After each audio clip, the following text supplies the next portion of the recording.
Kimchi is a traditional Korean dish made with salted and fermented vegetables. Baechu kimchi is the most iconic one, and that's what I will make today. Hello guys and welcome to Lounging with Lenny. My name is Lenny. If you are a big fan of kimchi, this episode is made especially for you, because in this episode I'll show you how to make kimchi from scratch step by step. So make sure to watch it to the end, and as always, enjoy it. If you have any questions, make sure to comment down below. I got 4 nappa cabbages, approximately 5 pounds each. Baechu or nappa cabbage kimchi is made by lacto-fermentation, the same process that creates sauerkraut and traditional dill pickles. First, let's take nappa cabbage. Cut off the ends and clean the cabbage leaves if it's damaged or spoiled. Cut the nappa cabbage in the middle and then into the quarters. When you choose nappa cabbage for kimchi, always look for compact, crisp and firm cabbage with a little to no brown spots. The outer leaves should be green and the inner leaves should be yellow. If the leaves are just white, the cabbage is likely to be bland. Check the root end of the cabbage. It should be firm to the touch. If it's soft when you press on it, the cabbage could be old. Avoid buying small nappa cabbages that are thin, brittle, or have a lot of holes or wilted leaves. Make sure to cut off the core and cut each quarter crosswise into 2-inch wide strips. Some people prefer not to cut nappa cabbage into strips, but I personally prefer to cut it, so it's easier to eat when it's ready. In the first stage of making kimchi, the cabbage needs to be salted, and while the cabbage releases the water, it needs to sit in the salted brine for about 3 hours. During this time, all the harmful bacteria will be killed. Place the nappa cabbage that you cut into the colander. You want to make sure to wash off all the sand. Take a large bucket or whatever you got to make the kimchi in and transfer the washed cabbage in. It seems like it's a lot of cabbage, but it will significantly shrink while releasing the water. For my 18 pounds of nappa cabbage, I'm using 1 cup of salt. Mix it well and put it aside. You might be thinking that it's a lot of salt, but trust me, this is the perfect amount for this amount of nappa cabbage. Traditionally, kimchi was stored in a large earthenware fermentation vessels called ongi to prevent freezing during the winter month and to keep it cool enough to slow down the fermentation process during the summer month. The process of making kimchi was called kimjang and was a way for the whole village to participate. The vessels were kept outside in special terrace. Nowadays, kimchi refrigerators are more commonly used. Kimchi has plenty of healthy benefits because it's a fermented food which contains natural probiotics, helping to breed friendly bacteria in your gut to help with digestion. Probiotics also help to improve mental health, help to stave off certain cancers and the common cold. Now let's make traditional Korean rice porridge for the kimchi. Rice porridge is one of the most important ingredients in kimchi making process. This porridge aids in fermentation. Get a saucepan, pour 4 cups of water and put it on a medium heat. Add 4 tablespoons of rice flour, bring it to a light simmer, keep stirring it until the rice flour dissolves and begins to thicken. Add 3 tablespoons of sugar. I like to use carbonara sugar, but you can definitely use the regular one, white one. Stir it and cook it for a few minutes until it dissolves. Shut off the heat and put it aside.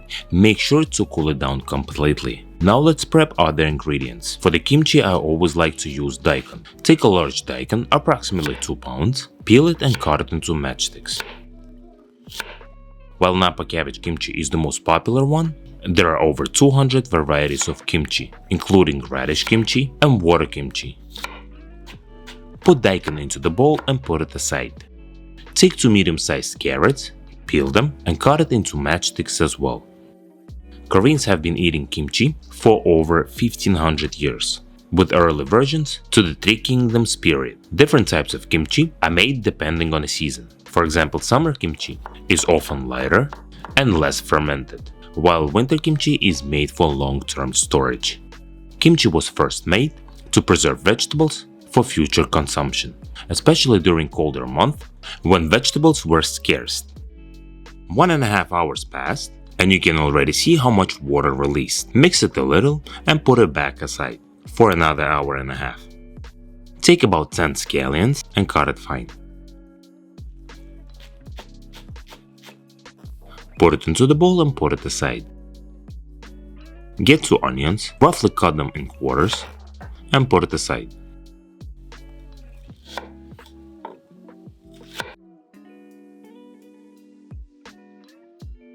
Get some ginger.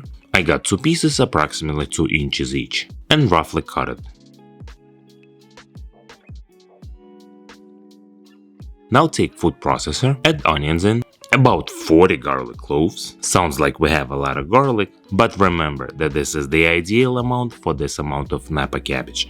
Add ginger and pulse it, cleaning the sides with a silicone spatula from time to time.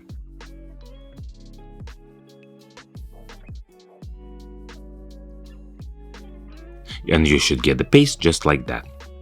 Now let's mix everything together. Take a large bowl, container, I got a pot, add room temperature rice porridge in, onion paste, 1.5 cups of fish sauce, 2.5 cups of gochugaru red pepper flakes, and mix it well. The amount of gochugaru is strictly up to you. I don't like my kimchi to be extremely spicy.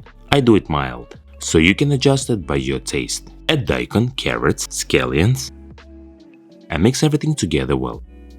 Just 2 words of caution. Too much garlic can make kimchi bitter, and too much ginger can make it sticky. Let's try it.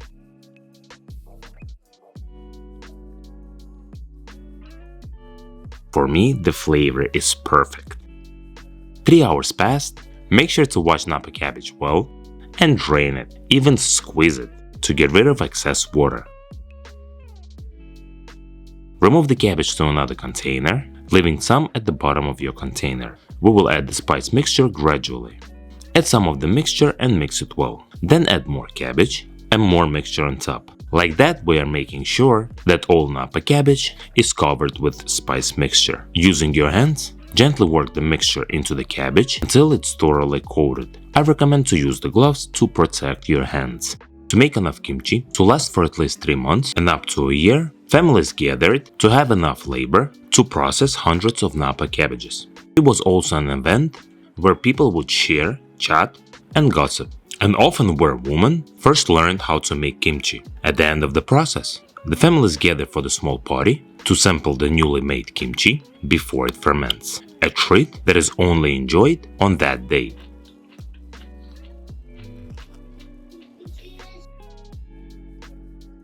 After everything is thoroughly mixed, make sure to press it down to submerge the cabbage in the juices, and put a heavy plate on top of the kimchi and cover it with the plastic. Make sure to make the holes with a knife so that the gases will escape, and leave it to ferment outside at the room temperature for approximately 3 days, away from the sunlight or heat.